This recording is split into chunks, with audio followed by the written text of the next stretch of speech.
All right. Y'all been killing me for one of these damn wheel videos, so let's get through this, huh? Let's take you through polishing out one of these. So if you notice, I do all the holes in the opposite direction. That way I don't egg the holes and create some kind of like odd little lip on the edge of it like a wheel machine did it. I'm going through 120 grit on this wheel. I'm really focused on that outside. There is one of those plastic caps that covers the lug, so I don't get too worried on that flat face in there. But this 120 grit, you gotta be really careful with it. Eats quick, and it's very easy to put waves and bumps and lumps in a wheel that you don't want in it. I'm not going for absolute perfection on these wheels. These are going on a work truck where they're not paying for a show shine. We're not paying crazy money. They're extremely pitted. They're very rough, so I'm getting out the majority of the pitch, the majority of the stains. I'm not too worried about the holes. I'm not too worried about the outer lip. But we're going for a very good shine and a clean wheel. It does look better than a new wheel at the end. Stick around, check it out. You're going to see.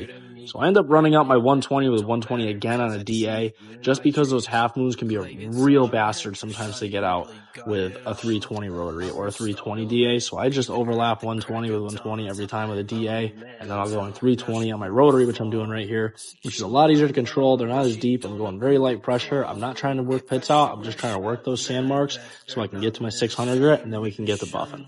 So now I'm into my 600. I always finish off with a DA. If I was going to finish off with 800, I would 600 rotary that, and then I would 800 DA it. I particularly don't like pulling half moons out with a buffer.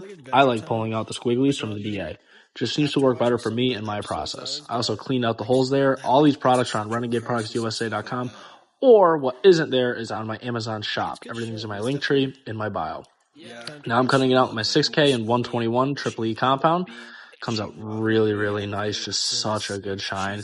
It's just, I can't be happier with it. 121 and T88 are the compounds that I typically am using right now. I use the Q36 when I need it. I have a spot where I like that. Everything has a home in my world. So I do that. Then I'm going to clean out all my holes, hit those with some Easy Red. And then I'm going to end up coating the whole, or I hit those with the heavy cut hand polish. And then I go in with Easy Red, coat the whole wheel up. That way it kind of creates a nice little wax layer. And then I go through the wheel with the purple compound on a flannel pad.